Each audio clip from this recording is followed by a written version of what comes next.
The world is safe.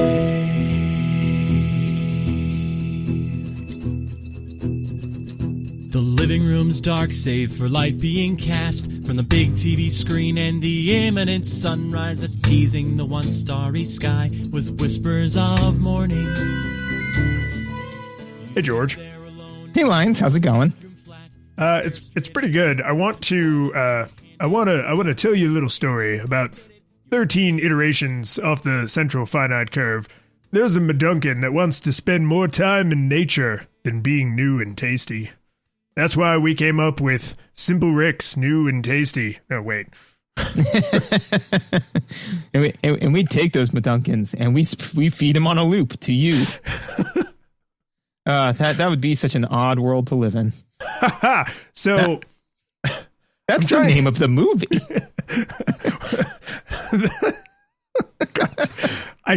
You know what phrase from that has actually worked itself into my life so much? It's not super easy, barely an inconvenience, because I love that, but that's the obvious one. The one that's actually worked itself deep into my daily life experience is so the movie can happen. Because I don't watch a ton of television. I watch a ton of movies, but every once in a while I will get into a conversation with someone about a stupid thing that happened in a stupid TV show or a stupid movie. And then you only get 2 or 3 volleys in before your brain goes, so the movie can happen, because that is the answer way more often than it should be. Yeah, for me, it's I'm going to need you to get all the way off my back about, and I don't use it in the ways that you think I would when somebody's giving me grief about something. It is more so when I'm referring to, like, oh, hey, maybe we should go do thing A today. Why would we go out hiking today? It's raining. It's like, I don't know. I kind of want to go outside and just kind of be outside. Yeah, but I mean, it's supposed to be, I'm going to need you to get all the way off my back about my logic behind going outside today. Yeah, that is a good one. That one needs to come in a little bit more too. Anyway, we played Oddworld : Abe's Oddysee. Funny that you should mention colons. Funny indeed. So, I don't know when exactly it's the right time to discuss like the narrative of this game and like its story and stuff a little bit. But the reason I want to bring it up right now, at least for a moment, is because the general story of Oddworld : Abe's Oddysee is that you're an alien who's a slave to other aliens in like a meatpacking facility. And you don't want to be there anymore after you find out that they are going to start killing and eating slaves because the sale of their other products is down. That's not hyperbole. I'm not oversimplifying. That is literally the story exactly as it is given to you in like the first 30 seconds of the game, which is kind of heavy. But the reason that I say all that is to say this. The product that they're going to, the branding for the slave meat is new and tasty. And this game came out in, September 18th of 1997. And the series is actually still running. Weirdly, I didn't know this when we picked this game. The newest version in this series is actually coming out in April of 2021. So this episode will release, and then like a week and a half later, you can go buy the latest game in this series that is somehow still running. Which is why we did this. I know you said that. I know you just said that we didn't. No. I mean, that's why I did it. I mean, you only do things for profit. I do things for fun. You do them for profit. And between us, we do things for fun and profit. There you go. But in 2014, they remade the original game, and those psychopaths called it New and Tasty, Oddworld: Abe's Oddysee. That's amazing. Good for them. Some serious gallows humor. Really macabre. Yeah, I mean, they probably that's probably after they were doing some severe crunch on the back end, and they're like, "All right, we're about to ship this thing. What should we call it? Call it New and Tasty." It's like South Park calling their game the Fractured But Whole. Where it's like no one's gonna get it except for the people who get it, and they'll think it's really funny. The exact people we're hoping will give us money for this, they will think this is funny. Yeah. I do have some more to say about the plot, but that can wait until later to see if it comes up organically, like meat packed organically. Organic meat. I mean, I guess it probably is. I don't know if they talk about that. That wasn't as big of a deal in the 1990s. So farm to table. Oh, Jesus Christ. My nostalgia goggles for this game is essentially, I played this when it was new, and then I don't honestly remember playing any of the sequels or playing this game again later. So to the best of my recollection, I played this in the late 1990s and then did not play any of the sequels and did not play the remake or anything else after that. So I had a pretty isolated set of memories because, by the late 1990s, I was no longer, a young youngin', just an older youngin'. So you start to lie to yourself and tell yourself that your memories from that age are like pretty good, but they're not. Oh, yeah. Right? Nope. So by the time you reach that kind of like middle teenage age, you're like, no, I remember what it was like to be 15. It's like, you don't remember. Stop lying to yourself and everyone else. So going into this game, I was like, no. It's like I was a little older. I think I have a pretty clear pic. No, I didn't. I did remember the story exactly because, oh my God, how could you not? But like a lot of what it was like to actually play the game and, deal with the mechanics and deal with a lot of things I probably didn't even think about when I was that age, that all felt new to me. So bigger jump in time than I have for some games because I don't know. I just never touched any of the sequels. There's like 8 sequels. Like this is a long running series, and I just Yep, just didn't do it for you. So I had no nostalgia experience for this outside of you being like, dude, we should play this game. I went, okay. So in lieu of that, I will now talk about the game's plot. So, it's briefly voiced over, narrated by Abe. And at which point he kind of reveals the plot to you. And I will touch on this again in audio, but I got a new TV recently. And I did not have the audio set up properly at first. So, the first, hour or so of this game I played, instead of trying to figure that out, I just played the game without the audio. And I will say that the opening sequence, you don't need the narration. Like it does a great job just visually relaying to you. Like I got the plot pretty much verbatim. And then I went and played it again and heard it. And I was like, yeah, no, that was my takeaway, was the plot of the thing. And it is just, I look, my note is literally, it is just such stereotypical 90s villainy, Right. And the way it's delivered, like this super deep, heavy, oh my God, slaves, and they're gonna kill and eat them because they're not human, they're less than human, so why not kill and eat them? But like also fart jokes.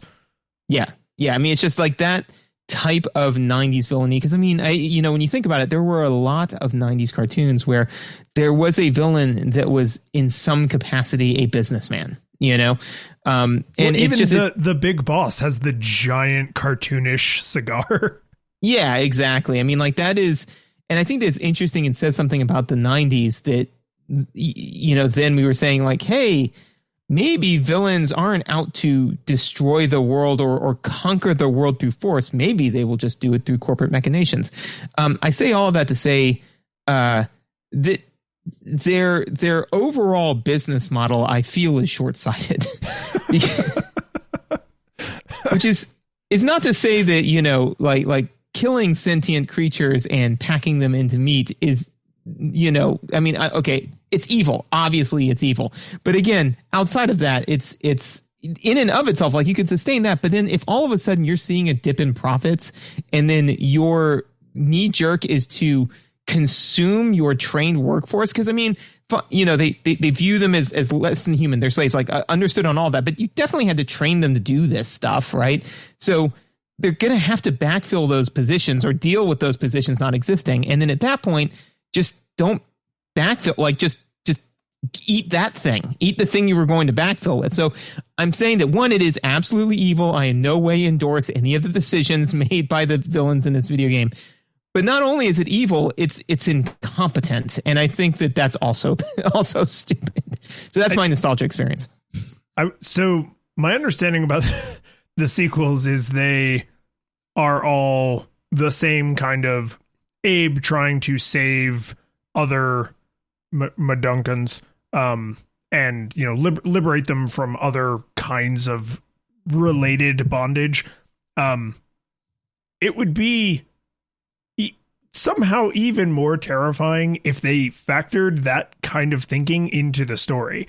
If they're like, oh, the reason the sequel, and I don't know if this is true, but like, oh, the reason the sequel has a different villain is because the villain from the first game obviously had his empire collapse because he made such a ridiculous business decision. It's like, wait, that was the takeaway from the game about eating slaves? Like, is it? Yeah, it's not economical. Like that would be more terrifying, right? It's like to take something so dark and then be like, the lesson is you gotta plan long term. Like, yeah, man. No, that's not the how is that the lesson? Well, it's like one of my favorite lines from Deep Space Nine, where Bashir is talking to Garrick, and he tells him about the story of the boy who cries wolf, and Garrick is like, "What a terrifying story, Doctor! You tell this to children." And Bashir says, like, "But you see the lesson there, Garrick." And he's like, "And what is that, Doctor?" "Don't lie. Are you sure that that's the lesson? What else could it possibly be? Never tell the same lie twice." You know, so it's like that, where it's just kind of like the lesson is that killing slaves and eating them is wrong. It's like, are you sure that's the lesson? It's like, it should be. That's what we were going for. Was it not? Did we not make that clear? We should make a sequel. Yeah. And that's why the sequels exist. Yeah, they just keep trying to tell that story. Yeah. And this is because we're like way far afield here. Yep. But no, we're kind of not. We just don't always have to go this deep into the narrative of a game. But I do. You summed it up 100% when you were like super 90s, right? Because, and we'll talk about 90s visuals and 90s audio and 90s mechanics. And this game is 90s in a lot of ways, but I realize now we've played enough games from like 94 to 99 that this lets tell these incredibly familiar stories but use weird grunge.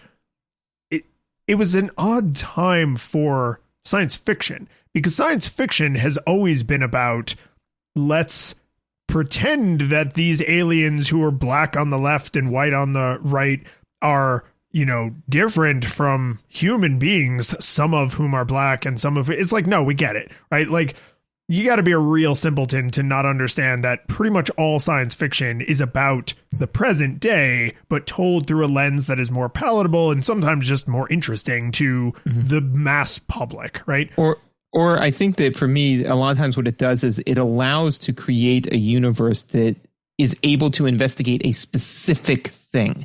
You know, so it's instead of dealing with like, well, with our world, it's so complicated. It's like, it is. So let's make a world through science fiction where you can kind of amp the one thing you want to see up to a 10 and keep everything else the same, or diminish it, or, you know, but you can alter it so you can say like, okay, now let's talk about this issue, having moved away all the variables, which I think is fascinating with science fiction, because science is best when you isolate a variable, which is what I kind of think science fiction does.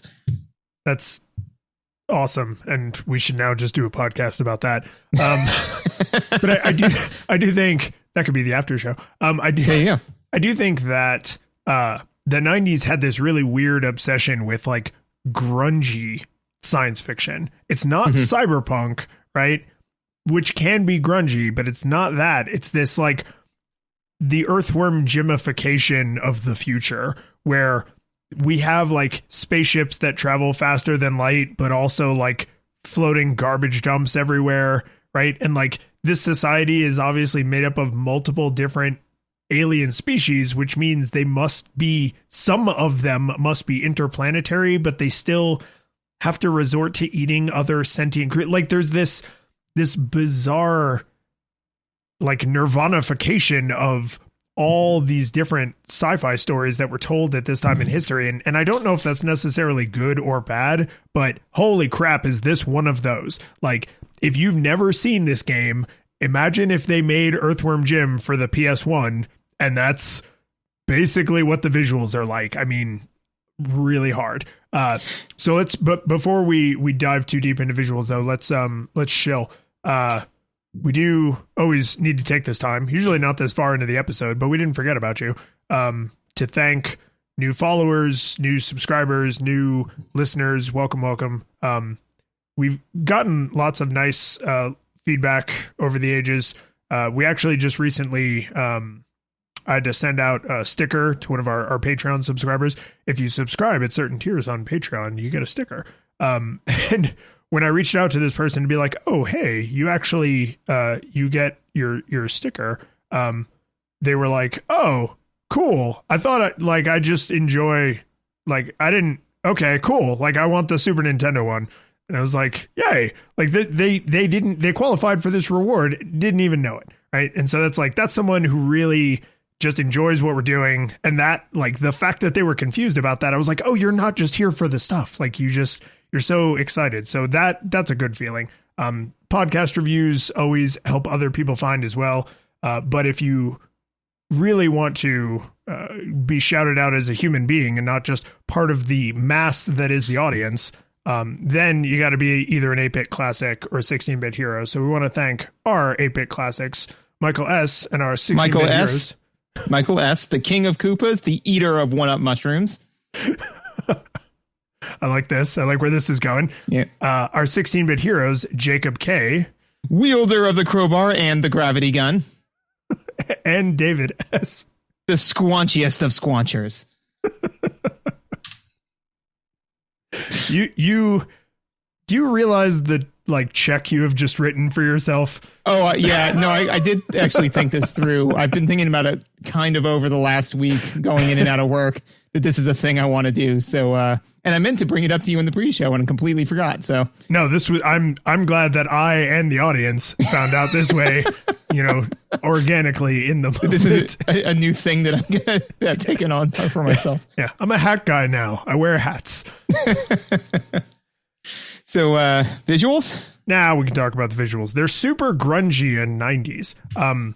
Having grown up at this time, I like that. Like, it feels familiar to me, but I mean, it's that all over. Yep, absolutely. I think that the grunge is obviously the product of a number of things, but I think one of the reasons why we see grunge in more video games is, as we've discussed culturally, the kind of outlook of people who were making video games of the time was starting to become a little bit more dour, in the sense that, figure that a lot of the people that were coming into the industry were people who grew up on video games. So now they wanted to make their own video games, but they're not kids anymore. They're adults now. And so they see things through an adult lens. Additionally, the hardware was such that it could actually kind of render this type of stuff, because if Mario wanted to be super grungy, how are they going to do that? How are you going to do that? You can't do that with the hardware, So I think that some of this, the visual aesthetic here of the grunge was such that they're like, we can do this now. We can actually make this game. So visuals for the sake of visuals, I will say that they absolutely suit the aesthetic that they're going for. They are not, I wouldn't say that they're visually pleasing, because they're not supposed to be. No, you're in a dank factory where they eat slaves. Like, yeah. Nothing is clean. There's no, not OSHA. Who would it be? Like the FDA? Who would regulate this industry? So that's interesting, because it would either be the FDA or the USDA. This would probably be the USDA. But it depends, because if they were making like bread and stuff like that, the FDA regulates that. The USDA regulates meat and poultry, which really makes it interesting if you go to make a sandwich. Who regulates that? And I'm serious, because I assume you just have two people yelling at you. Probably, but my understanding is that if you make a closed-face sandwich, there is enough bread that falls under the FDA. But if you do an open-face sandwich, then there's enough meat and dairy to then qualify for it to be regulated by the USDA. Yes. Why did I also know that? Is it from that lawyer YouTube guy? Ooh, yes. Yep. Yeah. Thank you, Legal Eagles. Legal Eagle. Yeah. Great guy. Watch his show. But yeah, there's, I think the word I would use to describe it is texture.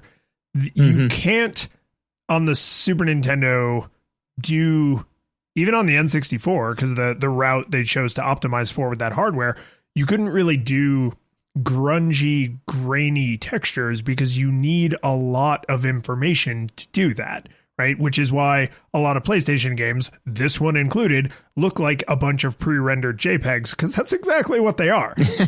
They drew it on way more powerful hardware or on developer hardware or whatever, and then they compress it down, but it don't move, right? Like it is super static and it can't move. It's not tiles.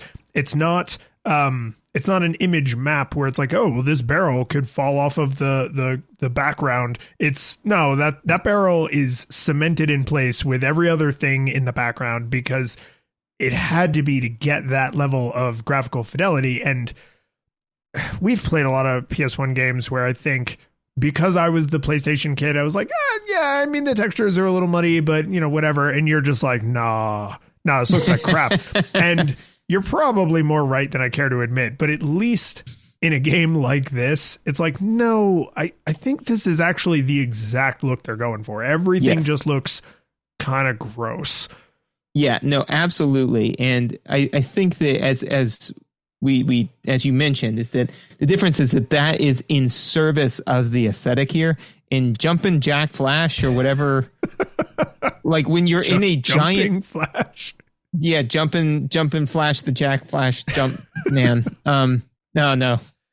So anyways, but no, in that one, when you're in a giant rabbit robot, like I don't think that, grungy, highly textured stuff, that's not in keeping with the core aesthetic, but it absolutely is here, and I mean, one of the other notes that I thought it is clear that, and we'll get into, controls mechanics, like kind of how I feel the game kind of came together. But as far as visually what they're trying to make you feel, they spent a lot of time lovingly crafting that, even to the point where I really like the fact that the Madunkins, the Abes, they actually have their mouths sewn shut, It's just so, there's no way little kid me noticed and appreciated the utter horror, right? Because that's like the second I fired the game up, I was just like, oh my God. Yeah. But I mean, again, it really kind of sells the complete dystopia. And I think that again, just for the last thing I'll say on the visual aesthetic, the opening cutscene, I think that it works really, really well because it's all 3D rendered, it's a 3D rendered cutscene. It's an FMV, as we would have said back in the day. It works because even though it's dark and gritty, it is still a cartoon. So they're not trying to render people, which would have looked awful, so they can still get that gritty aesthetic because, they said, okay, well, they're aliens. Well, so how are we going to make it dark and gritty? It's like these aliens are mostly round. Like they're mostly like either completely round cylinders or really straight vampire lines, like that's what these aliens look like. Deal with it. Well, which I think was critically their skin is like unnaturally smooth, right? Whereas humans tend to like have, blemishes and hair and stuff. And we know what human skin is kind of supposed to look like and the way it sort of refracts light. We don't know what alien skin looks like. So this is just what these aliens look like. So your brain doesn't really think about how the light is reflecting off their surface because this is just what it looks like. Yep. This is what their carapace looks like. So, I thought that was really well done. Visuals for in service of gameplay. One of the things that I struggled with, and I don't know whether or not you'll concur with this, is that I did not care for the hitbox. More specifically for interacting with some objects. But the one that hit me the most was the lever that you pull.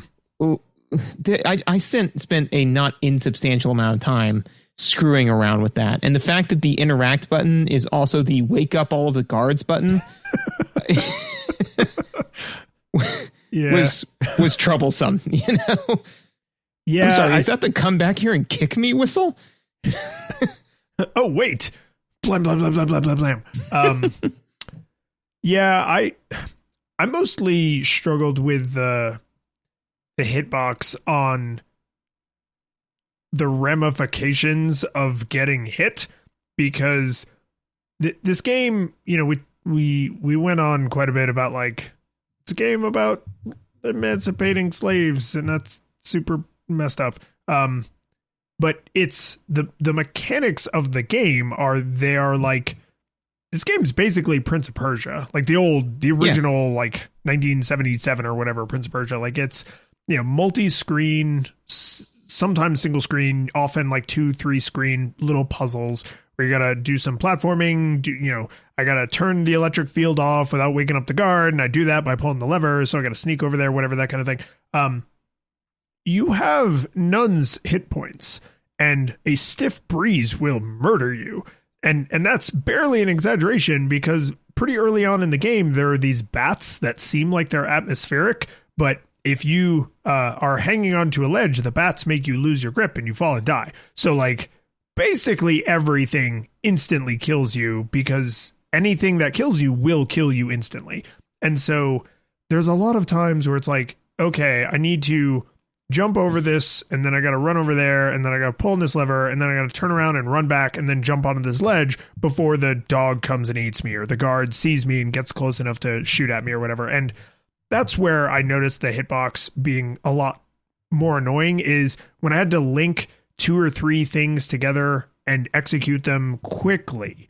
That's where I was like, okay, I need to quickly stop right in front of the lever and pull it and then continue running. Or I need to jump up and grab onto this ledge, or I need to drop down off of this ledge. There were a lot of times where I was just like, I'm not perfectly lined up. And so then you just do nothing. Like if you go to jump up and grab a ledge and you're not perfectly lined up, you just do like white man can't jump, like, you know, while all the ballers all shake their head like, you'll never be able to dunk, Abe, right? It's just, it's this, and then you die. And because then you die, right? If you screw up one thing in the sequence of things. And so I would almost say it was like the platforming was where the hitbox bothered me the most, is like jump over this, grab onto that, and do it quickly, or else you're going to die. That was where I was like, oh man, I can't quite get a feel for where the edge of collisions are going to start happening. And it feels like that should be easily calculable, because if you look closely at the way Abe moves, he kind of moves on a grid. There's like when you jump like Castlevania. Like you can't decide how far you jump. You have the standing jump and the running jump, and that's it. It's always the exact full distance of the jump and the full height of the jump, always, because they design puzzles around that. So you would think having that kind of predictability would mean you don't even have to think about the collision in the hitbox, or the hitbox and the collision detection for platforming, but somehow you do. And I can, since you touched on it a few times, I can kind of shoehorn this into visuals, which is there's no coyote physics in this game. No. Yeah. So that's frustrating, because again, and you know, I can see why, to kind of tie it in the visuals, which is that, you know, when Mega Man, for example, has 1 pixel on, you know, like the ledge, and the rest of him is completely over the ledge, you know, it's like, how do you do that? I dig my toes into the ceiling. You dig your toes into NASA grade titanium? Don't you get it? You shouldn't be that strong, you know? It as a C-Lab 2021 reference, man. I'm proud of myself. Real throwback. Yeah. So anyways, is it that kind of works mechanically, and your brain doesn't really latch onto that, because it's a cartoon that's cartoony. This is a cartoon that's dystopian. So if Abe was kind of half hanging off of a thing, it would probably pull you out of the moment.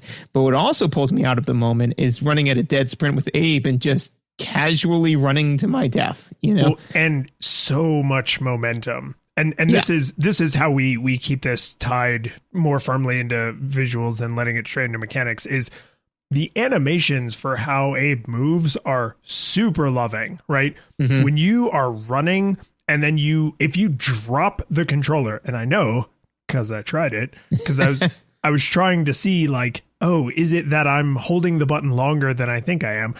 If you're running and you literally just let go of everything and let the controller fall into your lap, you do this kind of like wind, like old person, like slowing down from a run that they probably shouldn't have been doing in the first place. If you're running and then you go to change directions, there's this huge like smearing style kind of animation where you like dig your foot in and you twist your hips and shoulders so that you can reverse your momentum. And it takes forever. Mechanically, that's its whole own thing. But watching it, you're like, oh man, that looked pretty damn realistic. Like that was a very believable amount of momentum for his frame to be carrying. When you're watching that momentum carry you to your death off of a ledge again and again and again, that's where you're like, no, you know what? I'd like half a second of coyote physics, please. I promise I won't pause on it and make a big deal about it, but I just don't want to start the puzzle over. Yeah, and I think that I agree completely that the visuals behind the movement are lovingly crafted. And correct me if I'm way off base with this, but it's they actually have a 3D model for Abe. Is that correct? Okay, so when in the FMVs, there's obviously a 3D model. Right. When he is on screen and you are controlling him, it's hard to tell at this resolution if you are controlling a 3D model or if you are controlling what's called a rigged 2D model. So like it may, do you remember that old game? Was it Knights Quest? The Round Table, Knights Templar, Knights Quest, Knights. Yeah. Talladega Nights. It was an arcade game. It was Talladega Nights. That's it. It was Talladega. Yeah, I remember that arcade game. Yeah. It was an arcade game that was literally a pre-animated cartoon. And then you made choices and then it would show you. It was like a choose your own adventure video game. You would recognize the graphics if you saw it. It was a huge Knight Rider. Yeah. M. Night Shyamalan. Yeah. Yeah. Night at the Museum. Night at the Museum too. This time we night harder. It's written and produced by M. Night Shyamalan. I don't know if this game is using completely canned animations, but it's almost irrelevant because the mechanics force you to see an animation all the way through. So if you start to jump, you're seeing that whole jumping animation. There's no abort the jumping animation, right? So if it's a 3D model or it's a rigged up 2D animation, whatever you're going to say next would probably hold true just because the end result is the same. Well, I was going to say is that I believe that in this situation, the reason why they can lovingly craft so much stuff is because unlike saying for every single frame of animation, I need to store a completely new picture, they just make a thing and then they move it, you know? And a rigged up 2D drawing gives you that same flexibility. Sure.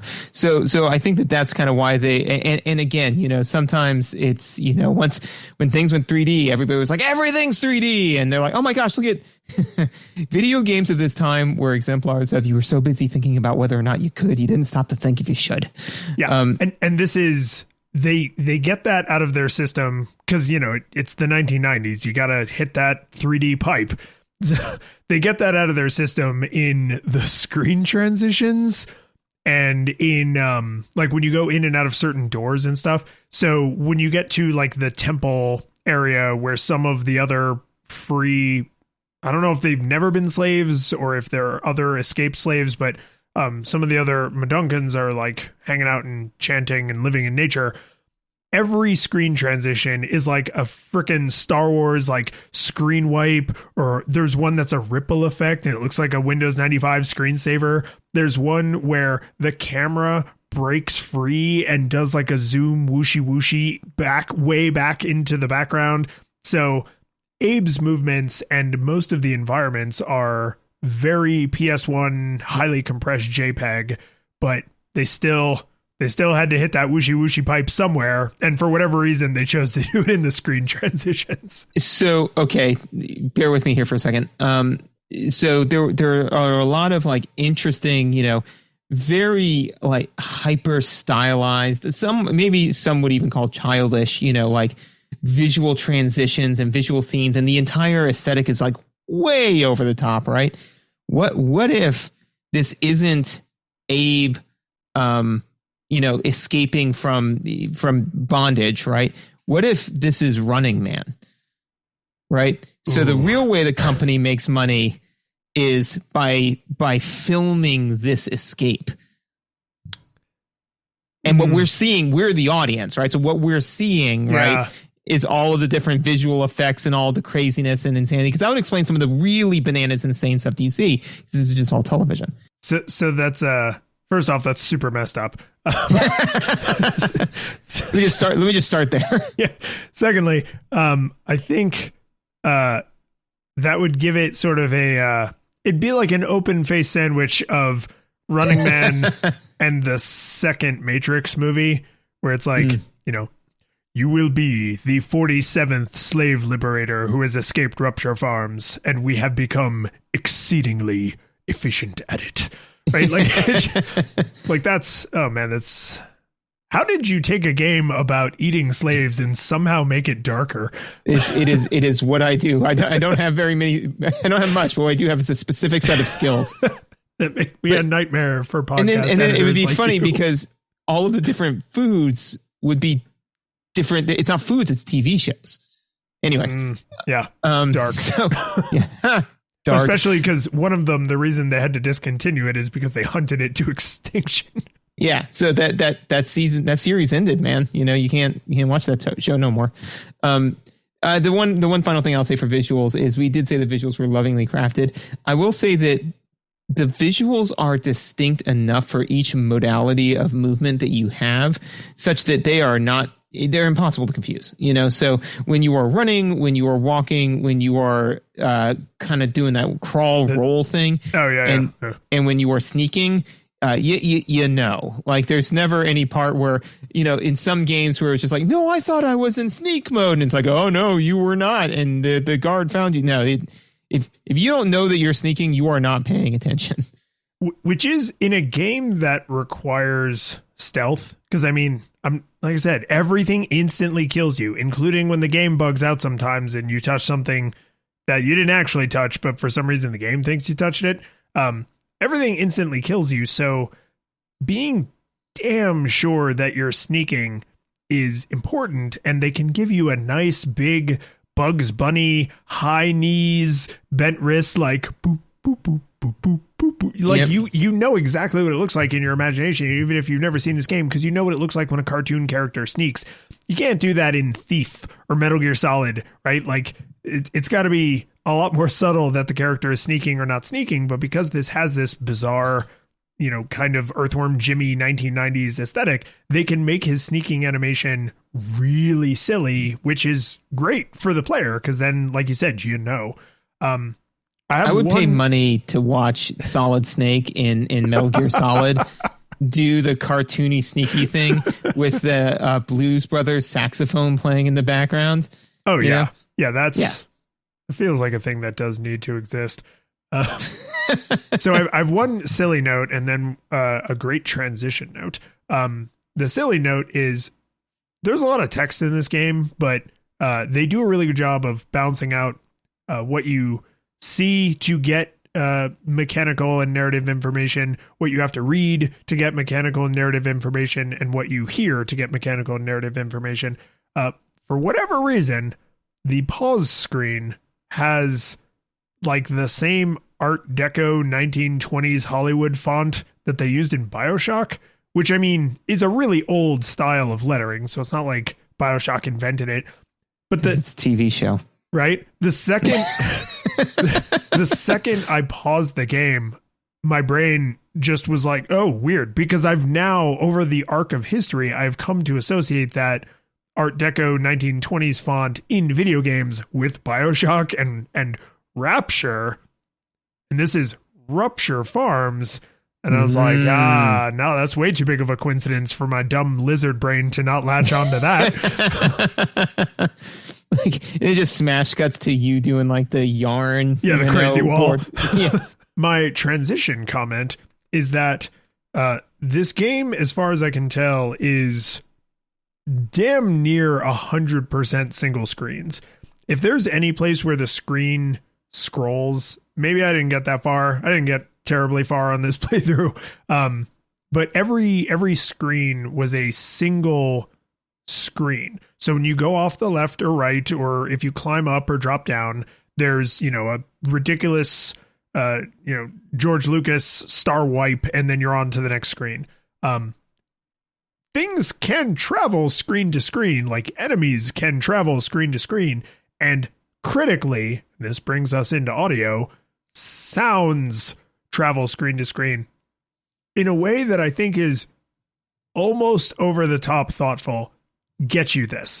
I think they're called slags, the things with the red eyes and the guns. Yeah. So when they walk, because they're like part machine, it makes a very loud, like chicka, chicka, chicka, chicka, chicka. And then when they stop and turn, it goes, and it only makes that noise when they turn. So like you have these incredibly clear, 100% consistent audio cues about what a slag is doing. Are they running? Are they walking? Are they still? Are they turning? Like really useful information because they can follow you screen to screen. So being able to hear that there's a slag pacing back and forth on the next screen, or that they are not pacing back and forth, and you have to hope that they're not facing you when you cross onto the next screen, is really important information.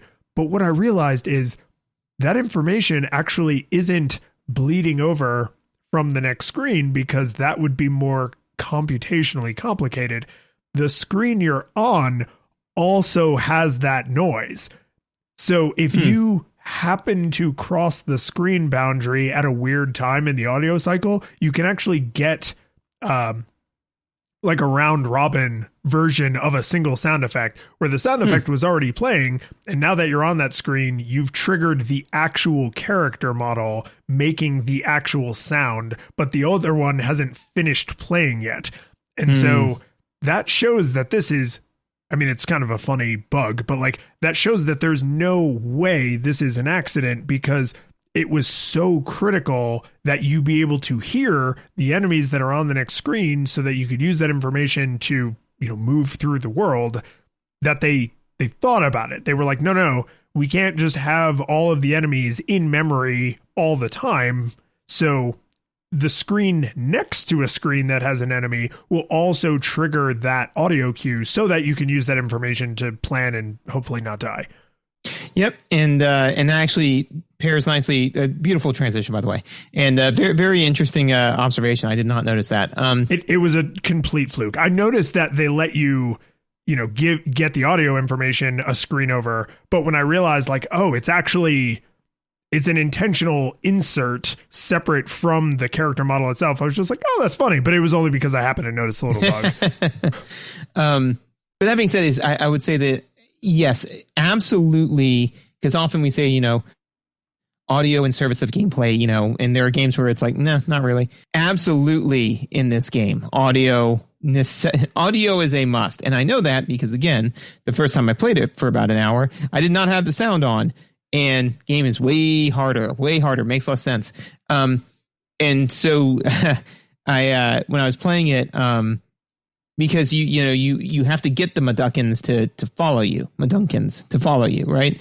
So you go up to them and you say hello, and then you say follow, and then they follow you, right? If you don't have those visual cues and you're trying to just kind of suss out through their weird sign language what is going on, it's nightmarish. So so as far as visuals, like or audio for in service of gameplay, absolutely required. Do I think that, they could have made a different animation for follow instead of, meh, like I think so. But then again, I mean, they do have the audio cue, so there is that. Yeah, they didn't match the visuals as much with those audio cues. of the speech, which is apparently called game speak, nearly as much as they probably could have, which is odd because the animations required would not be that sophisticated. So maybe these are actually hand drawn and not rigged up models, and they were just like, we don't want to draw extra animations for this. But the audio is so important in this game that on the title screen, there is an option literally to just go in and see, like, okay, when you hold L2 and you press the face buttons, it says these 4 things. When you hold L1 and you press the face buttons, it says these 4 different things. And you're going to need to know that, not to just be more successful, but to literally be able to be successful at all, to the point where later, not super way later, but like once you're kind of like out of the beginning of Rupture Farms and you're into like the little temple area, there are audio puzzles where it's like a call and response, right? It's Simon basically. And there, because the visual cues are very generic canned animations that they also use for other things, you could not just look at the screen and say, oh, he said this and then he whistled and then he farted and giggled. You have to be able to hear it. It would literally be impossible without audio, like literally actually impossible. And I don't think that this game, at least on the PlayStation, has captions. So it's not audio optional. It's not audio suggested. It's audio required. Yeah, absolutely. And speaking of, so then we've established that you have to have the audio, right? There is some background audio in this that I could have done without, in the sense of like, it's just, I know that one of the rooms you go into has basically a meat grinder or several meat grinders in the background, right? Yeah, they actually go to that well a couple times. And yeah, and that's fine. It's within the core aesthetic, but you know, that just hearing like this, literally, it was grinding on me, as it was probably intended to do. I didn't appreciate it. And so then in my mind is I was like, okay, well, that's fine though, because if I don't like it, I can turn off the nope. So, you know, so I thought that was, again, just, I know that they were kind of going all in. They went full David Pumpkins on the aesthetic here, you know, and that's fine. But I do think that in this case, they paired 2 things that I did not want to have paired, which is, and I think that this is something that games learned more later on, which is, you know, and we've had this discussion, which is that yes, there is the way the artist wants you to experience the game, but then if you don't want to experience it that way, then you should be able to not, you know, you shouldn't be able to turn BioShock into Looney Tunes, you know, like those are not the same, fundamentally the same game, but there should be a little bit of give on the spectrum, you know, so to say like, I want to play Oddworld, I don't want to listen to this horrible grinding noise, but I also need the audio cues in order to function in the game. So like, you know what I'm saying? Like to be able to mess with those choices, I would have liked.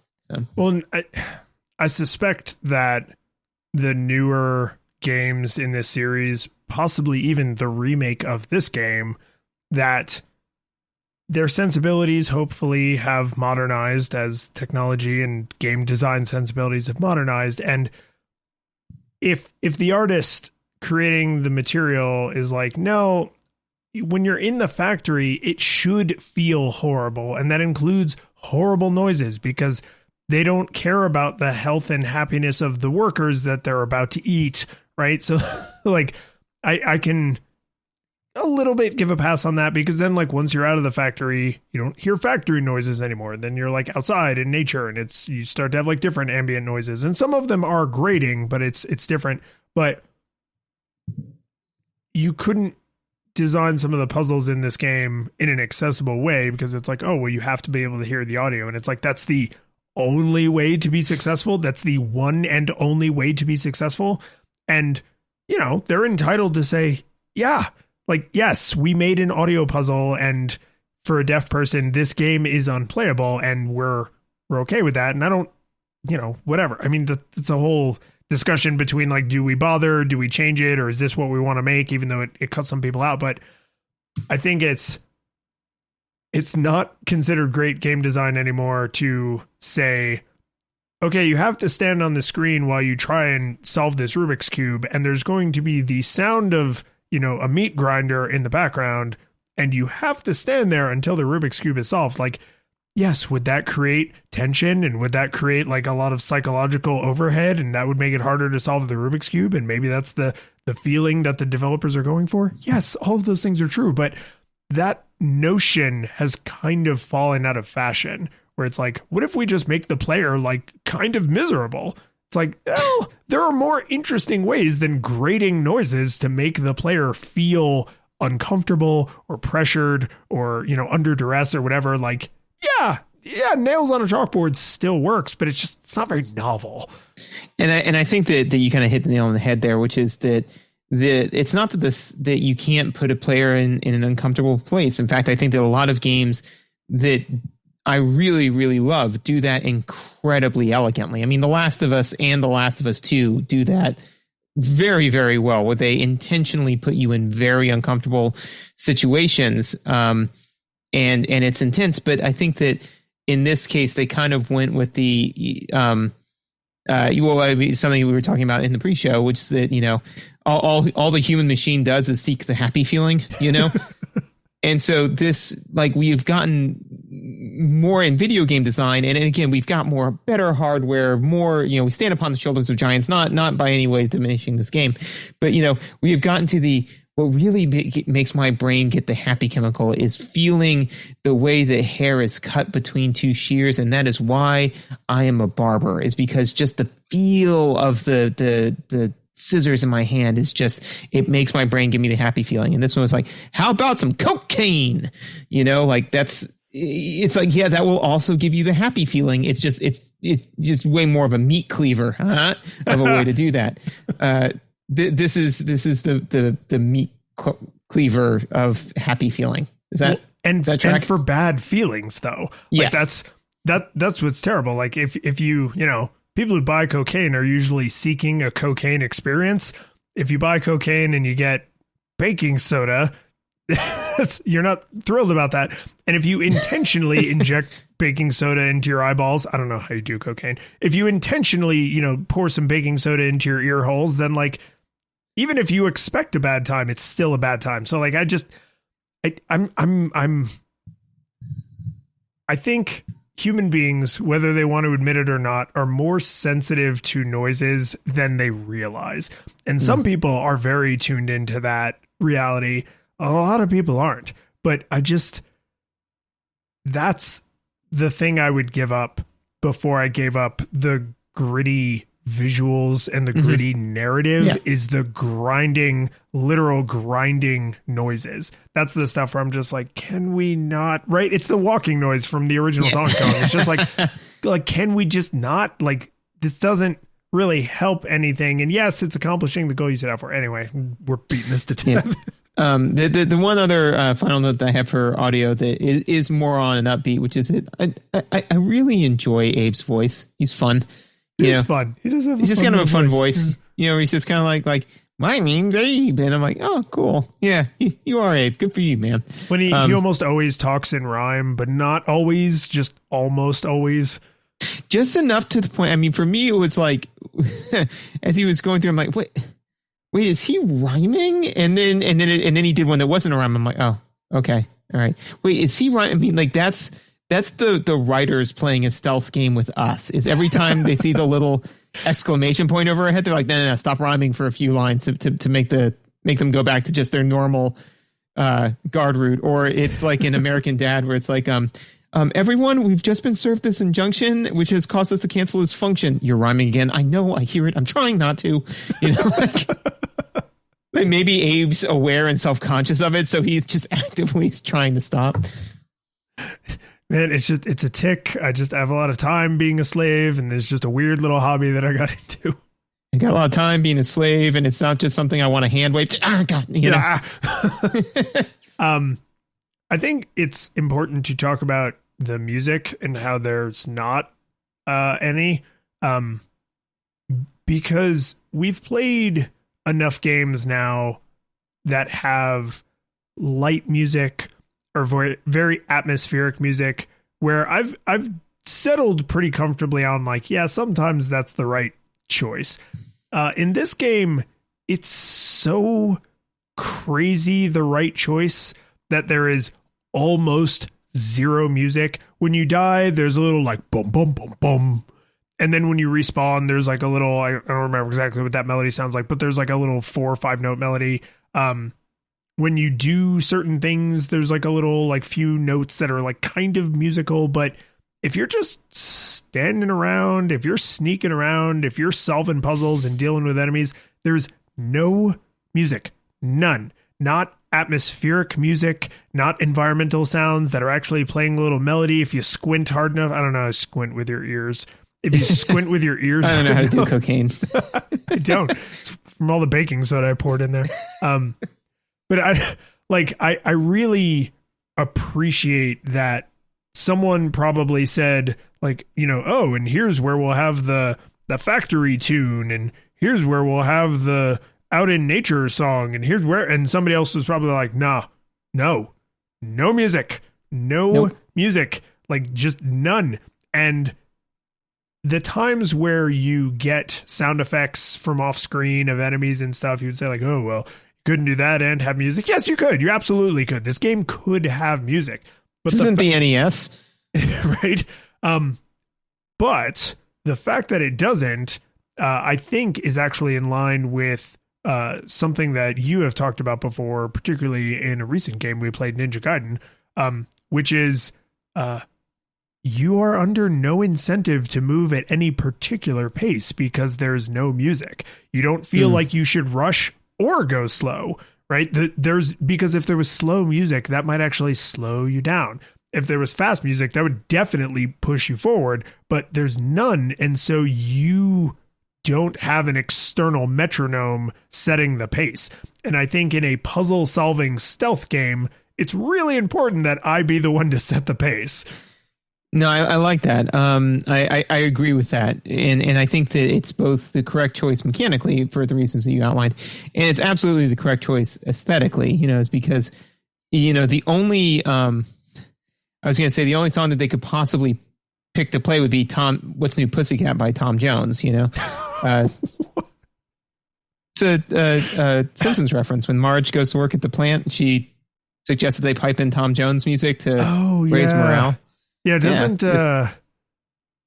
one of the workers like throw himself into the reactor or something? No, I mean, no, he loads a shotgun and starts running around killing people. Yes. Yeah, and you see them all on the Burns's monitors. Yeah. Yep. Yeah.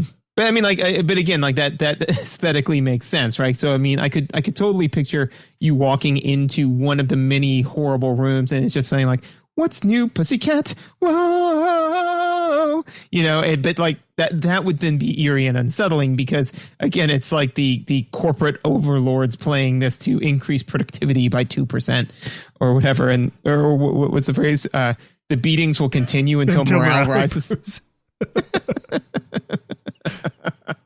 Anyways, so I agree that I think that it absolutely both sells the aesthetic and sets the proper pacing. Yeah. And, you know, normally we don't have as much to say about audio as we do for the visuals or the mechanics, which is fine. I just thought I kind of sat back when I was taking my notes and I was like, there's no music, which actually is more interesting than some of the games we've played that have music, which is a real insult to those composers. Well, it's I mean, but though it's like if you go to a restaurant, right? You know, with just like your friends, and you're there to hang out with your friends, you know, and so you just get some innocuous meal, you know, and then that's fine. Sometimes you go and you get a really good meal, right? And that's awesome, right? But then it would be like you sit down with your friends, and then you know, the waiter comes out and brings you your food, and it's just an empty plate, and you go, "Are you going to bring me food?" And then they just lean in close to you and go, "No," and then leave. The tone has been set, and now this is you're no longer kind of focused in the way that you were on like a fun friend time. Now you're kind of more unsettled, and this is weird. So again, a deliberate choice can sometimes be better than just potato chips. What weird ass restaurant is this? It's the one that serves McDuckins. I think by talking about the ambient sounds, Abe's voice, and no music, we have literally discussed all the audio that there is to discuss. So controls and mechanics. Controls and mechanics. One thing that so I'll save it for because I've got thoughts on the cycle time. Surprise. But not as good as it could be. It is not. So there's that in the way that it pairs with the animations that we were talking before that I want to get into. So basically the cycle time's not great, right?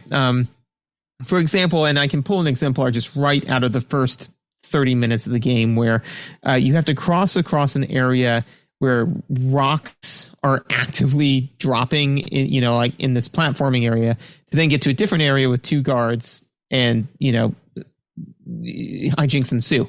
I was struggling to figure out how to best the puzzle with the 2 guards, and I was more than willing to try a number of different things. But the problem is that every single time I died, I got kicked back to 2 screens back, which then I had to go deal with that. Now so putting a pin in that, the controls are super sticky. They're super sticky because of all of the animation frames. Yeah, I'm picking up what you're laying down. I don't know if sticky is the word I would have used. It's almost like you're remote controlling him, or you're giving him instructions and then he's following them. Not that you are Abe, right? Because everything feels the word I used for it was sloppy. Yes, sloppy. Yeah, I mean, like they're like the delay on the whip in Castlevania, but unintentional. So you hit. See, that's where I would disagree. I think this is the exact feeling they wanted, and it's gross. Right? Yeah. So, what do you mean? Elaborate. I mean that this is like if you played the original Prince of Persia way back in the day, like he's not super nimble, right? The fights are not easy. The puzzles and platforming challenges are. You die all over the place. And this feels mechanically and like controlling the mechanics of the universe like that kind of game. I don't know if there's a name for that genre, like a puzzle platformer, but you don't solve many puzzles with your wicked platforming ability. It's just that you have to navigate platforms to solve some of the puzzles. And so Abe climbs kind of slowly and he drops down kind of slowly, and when you turn from facing left to right, I swear to God you could read a whole book in how long that animation takes. Like it's so slow because running from enemies, running past enemies, jumping over enemies, not really ways you can solve problems very often. And when it is, it's really obvious that it's like, oh no, we're going to make you do something that you're not well equipped to do. Most of the time, it's the opposite. It's like, don't try to flee. They have guns.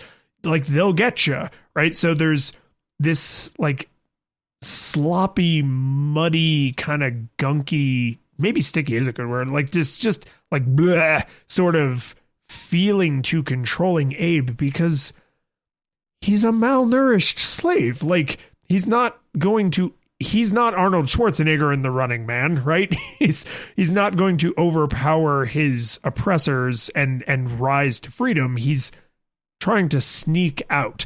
And so I think that slow, muddy, yucky kind of feeling is exactly what they want. And it's just kind of, it's the tactile equivalent of how muddy the visuals are. Like everything just feels gritty to control. And I agree with that. That's a really, really good way to look at it, and not the way I approached it. But I think that to me, then I would be more okay with that if it wasn't that, again, literally in the first 5 minutes, they make a point of making you cross an area where it is about your lightning quick reflexes, So, and again, like that type of thing I would be fine with if it wasn't for the fact that because once I got past it once or twice, I was like, okay, that was cool. I learned it and I'd be okay with having that muddy feeling. But then the fact that I was kicked back to that platforming section over and over and over again when this thing that I was struggling with was not platforming. I had actually gotten pretty decent at that. It was like trying to understand mechanically how to solve this puzzle. That those two things combined, I found frustrating. And again, I believe that the reason why the controls were delayed, intentional or not, was because they have so many animation frames, and it takes time for those animation frames to come across. So the loving visuals in this case kind of squelch some of the responsiveness of the mechanics. That being said, it absolutely could be a deliberate choice. But I try now, because if cycle time is going to be on my gravestone, then well, they're doing it to make you get good is on your gravestone, right? So because we've done this enough time that we know each other's call and response. So I try to like look for that. It's like, is that what the game's doing? Is it trying to force me to get better at a thing? And it's like, it is, but not the thing that I'm struggling with. Yes. And I think that is the part that makes some splinter get your attention, right? Because if your foot is full of splinters, then it's like, well, which one is causing you the most pain? Is it the one in your big toe? Is it the one in your Achilles heel, right? Like, where there's a bunch of problems, which one are you currently focused on? And to me, you nailed the one that I struggled with the most, because I'm staring so hard at the puzzles, which is the cycle time is you lose X amount of time, right? But that aside, I have to do thing A, thing B, thing C, and thing D to get to the next checkpoint. However, all four of those things have basically nothing to do with each other. So if the thing I'm struggling with is thing C, redoing thing A and thing B 1,000 times doesn't help me get any better at thing C. And where this really fell down for me is fairly early on in the game, you start to encounter puzzles where the solution is not immediately obvious, where attempting to find a solution can get you dead, where the solution to the puzzle part on screen 1 is actually way over here on screen 4. So you have to do A, B, and C, and then actually go back to A, because now it's A prime and it will behave differently than the last time you were there. And so I was going through, getting the show notes together. And one of the things we always include in the show notes is linked to the Wikipedia article for the game, in case someone, for whatever reason, wanted to listen to the episode but has no idea what the hell this game is. And the phrase that I saw for this is trial and error puzzles. It's trial and error puzzle design where you don't have all of the information and then you have to use your wicked cunning to unscramble it.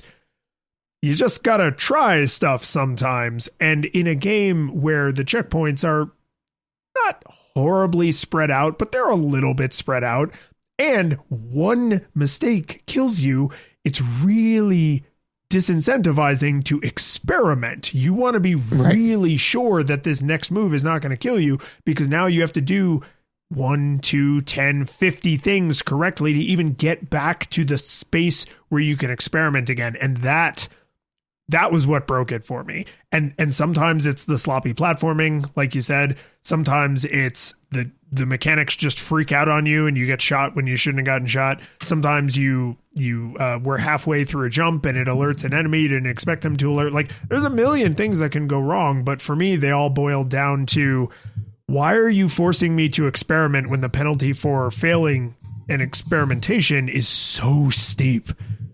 And I agreed completely. And I would say that for me, so we talked a lot about how lovingly they crafted visually the aesthetic that they're going for here, right? And I stand by all that. However, I think that, so this is like a horrid dystopia, right? So what they're trying to kind of force is like how dour and awful and sticky and terrible it is. And it should evoke some fear and some kind of like ennui, depression, those types of feelings, right? So I think that for me, trial and error puzzle solving is antithetical to the game's aesthetic. So the game's mechanics are in conflict with the game's visuals as far as how they service the aesthetic. Because if you're being forced to die many, many times, right, then it kind of pulls you out of that and reminds you that it's a game, right? Which is entirely fine for a number of different games, right? I mean, like even take Celeste, who I will never stop singing the praises about their cycle time. They're trying to make you feel frustrated, and they're okay with the fact that with acknowledging the fact that you're playing a game. There's even a game within the game of you playing the game, you know? So the game to both you and all of our listeners. Boom. No reason out of the gate. Just anyways. So that's not the emotion. It's fine that they had that emotion and that's how they got there. The equivalent I can give here is actually with BioShock. For me, when I was playing BioShock, I got into an area where there was a big daddy that, I just could not figure out what the game wanted me to do. And I died like 17 times in quick succession. And I put the game down and I didn't pick it back up. Not because I was horribly frustrated or because I wanted to smash the controller, but because I no longer feared the big daddies because they had killed me so many times. They weren't scary anymore. I was playing a video game. I was no longer scrapping through Rapture. I was just sitting on the couch playing a video game. Like, it shattered that for me, And so I feel that if you're going to make the character die many, many times, that you really you need to be careful about the fact that you are going to draw attention to the fact that the player is playing a game. And I think that if you're trying to sell them on this dystopian future that you're living through, like a fantasy, kind of like a weird kind of Schadenfreude fantasy, that multiple deaths and trial and error mechanics are antithetical to that. You raise a really interesting question that I wonder how different game designers would respond to the question, are you okay with your players thinking about the fact that they're playing a video game? Because I don't think it's automatically a bad thing. No. And if it's like in certain games, I would say it's even the expectation is that you think about the game you're playing and you're playing the game. You're not immersed in the world of the game. You are playing the game that you're playing. And I could even imagine like going in and out of that, right? Like think about like a team shooter, right? Like an Overwatch. Like there are definitely times if you play those kinds of games competitively where you're thinking about the mechanics of the game and your teammates and the human players that are behind those controllers. And like you're very outside of the game world. But then in the heat of battle, you probably can very easily get sucked back in where you're like, oh, now like I am Junkrat or whatever. That's the only name I could think of. Wait, that's Overwatch. Yeah, but is Black Widow, is she the sniper? Overwatch, yeah. Yeah, I did it. So, but there's like in the heat of battle, you probably can get sucked back in and feel like you are living that conflict, right? And then when you're in the waiting room waiting for the next one to start, you're like, oh, okay, Jim, you suck. Don't play that character anymore. Mary, you're awesome. Keep doing what you're doing, right? And like you're aware you're playing a game again. And so even going in and out of immersion can probably be fine under the right circumstances. I wonder what some game designers would say if it's like, how do you feel about, like, are you trying to get people to forget they're playing a game? Are you okay with them realizing they're playing a game? I think in this game, for you, it sounds like, and for me, I agree with you, I don't really feel threatened by the enemies anymore after they've killed me for the 10,000th time. I'm now just literally thinking about the puzzle, which can still be satisfying. This was not. It can still be it can still be satisfying, but I think it's with a small visual tweak or a mechanics tweak where you don't die, you maybe get kicked off the screen somehow, like maybe there aren't any sentient enemies, but like there's a robot arm that like dumps you down nearby, right? So you don't die, but the puzzle functionally starts over as if you died, right? Like there are ways you could still have the exact same punishing, no room for failure spectrum, black and white, start over, jackass, without having like, oh, but you're also this, slave trying to save other slaves and escape and be free. And, oh, but you died. You got to start the puzzle over. And it's like, yeah, no, that's sad. Like the first 1,000 times, But then eventually I'm just like, I don't care about Abe. I don't care about the other slave. I don't care about the people who are killing me. I don't care about any of this. Like, I've now, all I can see is the code of the Matrix. I'm literally just trying to solve this puzzle that won't let me progress. And that's, personally, I'm with you. I don't love that feeling where I'm like, okay, game, you're a game now. And I don't like the game that you are. Well, and I would actually argue that, I think that whether or not you are aware that you are playing a game, would depend, that being a good or bad thing, I think depends on the core aesthetic that they're playing to. So off the top of my head, I would argue that fantasy and narrative are ones where you don't want to be reminded of the fact that you're playing a game, you know? So like, again, take Celeste. Celeste is not narrative heavy, you know? It does have a narrative. Yeah, it's like emotion heavy.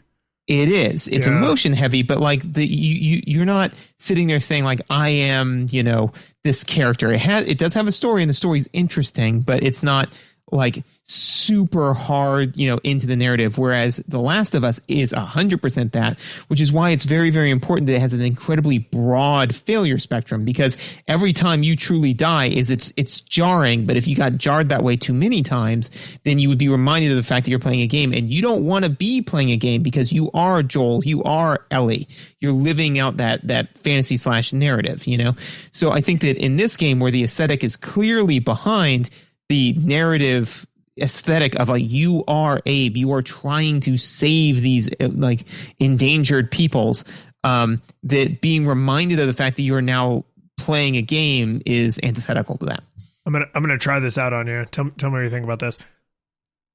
I don't think people actually talk this way, but it communicates the kind of feeling that you're making me swirl on a little bit, which is when you play Celeste and the character on screen dies, it would be reasonable to have the feeling of Madeline died, right? Mm-hmm. I didn't die. Madeline died. Madeline died. Yeah. When you're playing a game like The Last of Us, I died, right? Right. Like Joel didn't die. I died. Ellie didn't die. I died, right? And if you are playing a game that is wanting you to feel like I died and it switches to they died, that's where that fall down. Like, even if you're not cognitively aware of it, you know, your brain knows. Like, the minute you stop saying, when you're playing Oddworld and you go from I died to Abe died, it's like, oh, now you've disassociated from the character. Whereas with a game like Celeste, you are supposed to be empathizing with Madeline. I don't really think they're asking you to become her. In fact, with that game in particular, I would say they're probably going so far as they do not want you to become her. They want people in the general population to learn to empathize with people who have anxiety disorders.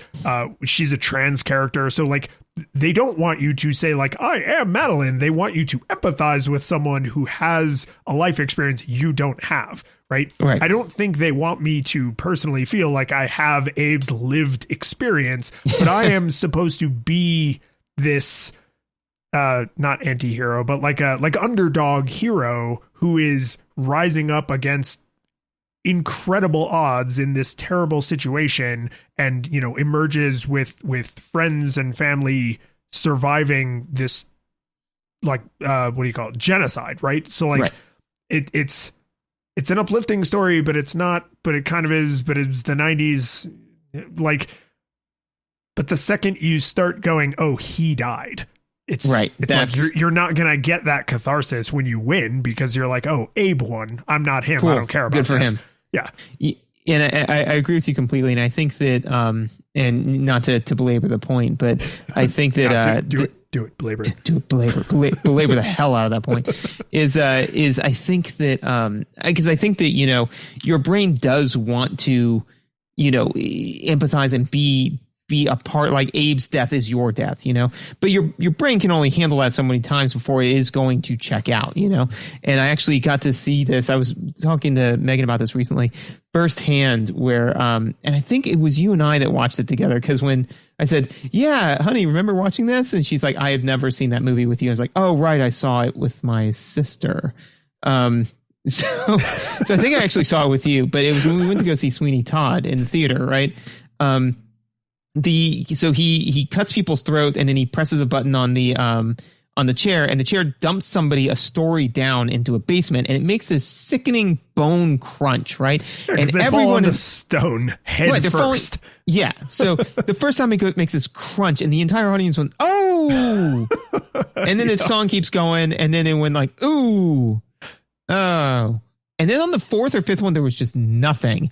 And I remember like turning to you or something and saying like, you know, it is amazing how quickly we all acclimated to that. Like that was the most horrible thing ever a minute ago. And then literally it happened 5 times in quick succession. And now we are just all okay with that noise and that thing happening.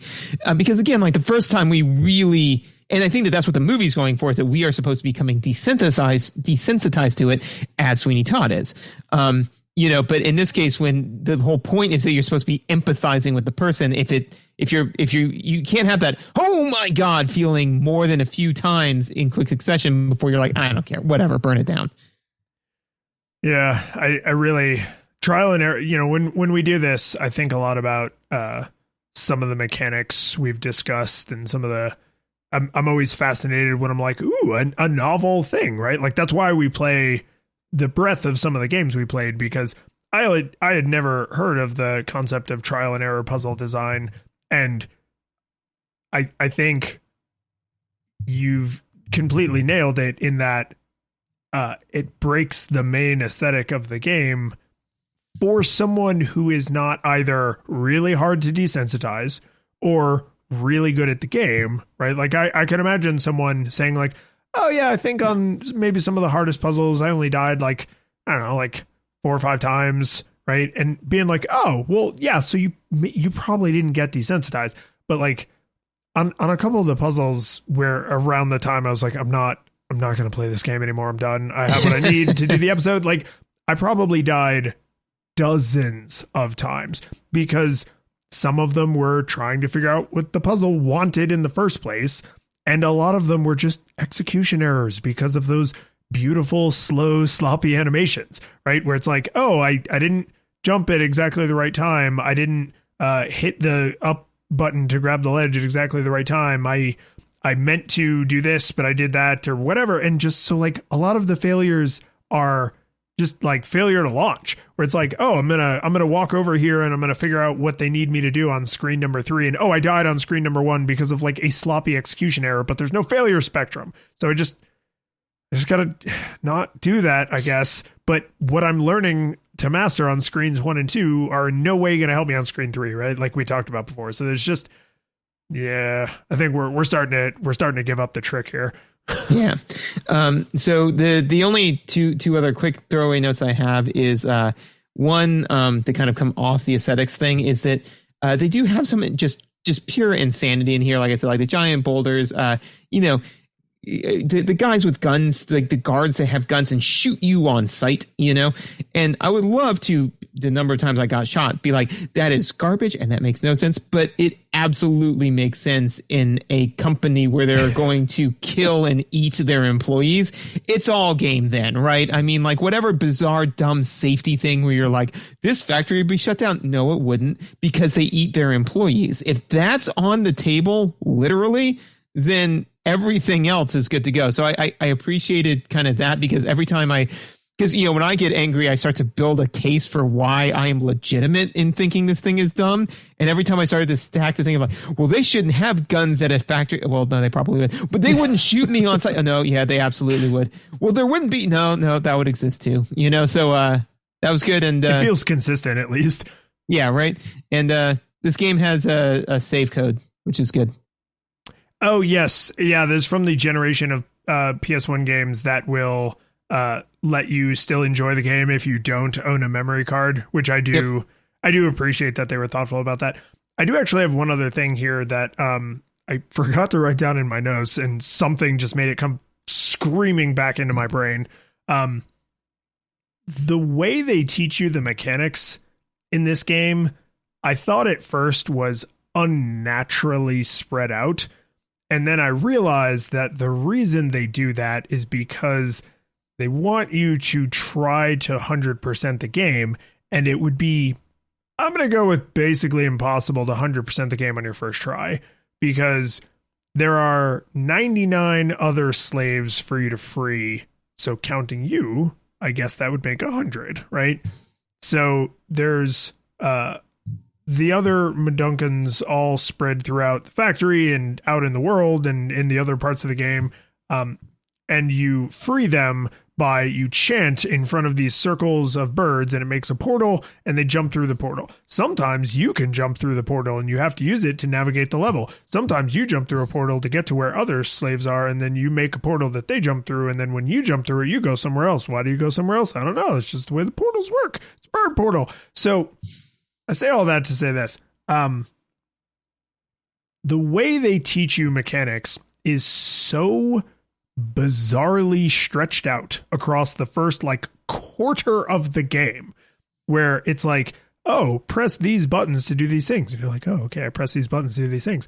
And then they stop doing that for a while. And then you get to this other area where they're like, oh, by the way, did you know that you can like do this thing that takes over the slags? Like if you chant where they can't get to you, and there isn't a thing on screen that stops you from chanting but somehow doesn't kill you because reasons, you can take them over, use them to help you solve puzzles, and then explode them. And it's like, why did you wait so long to teach me that? And then you kind of sit back in your chair and you're like, ah, yes, because if I had known that information earlier in the game, there would have been other Medunkans that I could have gone and saved. But because I didn't know that, now I have to replay the entire game to go find all the ones that I missed early on. And the way they drive this point home, just in case you're a real knob and you somehow don't realize that them stretching out teaching you core mechanics is a way of incentivizing replaying the game now that you, the player, have knowledge that the character didn't have or shouldn't have at that point, is when you are exiting the first main tutorial area, there is a billboard in the background that says, and I quote, "You escape and all 28 workers on this level die." And if you go on to the next screen, there is a billboard in the background that says the number of workers, the number of casualties, and the number of escapees. And if you haven't learned all of these other later mechanics that would allow you to save the Medunkans at this point in the game, when you walk onto that next screen, those numbers have changed. And it is disheartening. Right. But it lets you know, one, that like your actions actually matter, right? And you are really here to save all of them. That's not just like, oh, there's 99 other Medunkans. Like, no, literally, you can literally save every single one. And I thought that that was a very on brand way to say, this game has replay value if you're into it. Right? Like a giant literal billboard that says you escape and all 28 workers on this level die. And then on the next screen, 28 bodies are now on the wrong side of the billboard. It's like, no.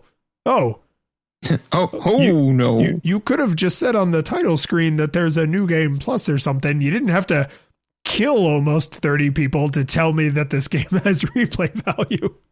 I mean, in a company that eats its employees, everything's on the table. Yes, it's true. So, with all that being said, did it hold up? This whole episode, I have been flip-flopping on whether I wanted to go nostalgia monocle or full nostalgia goggles. Because if you even just look at the titles of some of the reviews for this game that are like in the references at the bottom of the Wikipedia article, you can see that a lot of people, even at the time, were like, it's too hard. It's too hard. It's like, it's not fun because of how hard it is. And hard can mean a lot of different things, right? Like I couldn't master the controls or the puzzles were too complicated. I think you and I have actually gotten closest to the truth because we're better than those reviewers, is what I'm saying. You and I have gotten closest and to the truth. Too. And way humbler. We don't even have to write humble. in some magazine or whatever. What is this, the 1990s? Your media is dying. I think we got a lot closer to the truth of the trial and error puzzle design combined with the cycle time, combined with the fact that the puzzles don't really build on each other. So you don't learn skills that help you accomplish the later part of a single individual puzzle. It just creates kind of an unfun experience, but it is impossible for me to ignore the fact that there is an audience for this style of game, puzzle design, aesthetic weirdness about eating slaves and all that. Like this world has appealed to a certain group of people, and that's fine for them. I can't imagine someone making an argument that this game would be worse if the puzzles were less confusing, or if they were designed in a way where trial and error was not the only way to eventually reach the right conclusion, or if they were designed in a way where thing B is a harder version of thing A, or thing C requires you to do what you learned in parts A and B, right? Like how could one possibly make the argument that throwing stuff against the wall and seeing what sticks, and when you something doesn't stick, you die, is better game design? I just don't know how you could make that case. So for me, I would have to give this, I think, full nostalgia goggles required. What I would be curious about, and I'm not going to take the time to do this research myself, but if any of our listeners have played the remake or any of the later games in the series, I would love to hear if there are quality of life improvements that address the stuff we just spent 90 minutes complaining about. Because I think those little quality of life improvements, especially since they remade this game, could save it for me, for a player like me, for a player like you. I think the game's salvageable, but this instance of it, this freshman outing, that it didn't do it for me. I gotta go. I gotta be true to myself. Full nostalgia goggles required. Yep. So for me, I gotta go. Also, just full nostalgia goggles. And I've also been kind of wrestling with it, kind of seeing where the chips fall, because I'm like, I don't know. I could if somebody came to me and was like, "No, man, dude, it's nostalgia monocle," I'd probably say, "Yeah, I could see that." You know, I don't agree with you, but I respect your opinion. If somebody said no nostalgia goggles required, I'd be like, I need you to explain this to me. Explain yourself. You know, for me, this game is kind of a neutral evil, which is to say that it's not completely top to bottom fundamentally broken. It's just not fun, you know? So it's just broken enough. It's not lawful evil where it's like very, very well made, well crafted, and I did not enjoy it, right? And it's not chaotic evil where it's like it's broken and I hate it. It's just broken enough to just not be fun. And I think to me though, what slid me into full nostalgia goggles mode was I was like, what I think the game does well is really, really capture 90s corporate dystopia, you know? Like if you want to play a game that is 90s corporate dystopia distilled, because Earthworm Jim doesn't really do that. It's more cartoony, you know? So this still has that kind of cartoony feel, but is way more dour, you know? So I think that it does that very well. But then I realized, as I was saying to myself, was that's all nostalgia, right? You know, it's like if you want to understand the nostalgia behind this time period and this particular type of art, then yeah, like play this game. If not, then no. So for me, full nostalgia goggles required. This game was not new and tasty. The curtain falls, the music plays, the credits roll, then it all fades to black, and you're left by yourself. The fanfare is gone. There's no player two there by your side to share victories won. But as you slowly progress down the hall to your bed, a few great events leak back into your head from the time that you spent traversing the land, battling evil, fighting the darkness, just sword in hand. Your memories creep in with the edge of a smile. You realize again what you lost for a while. You're gonna think back much less on how you saved the day.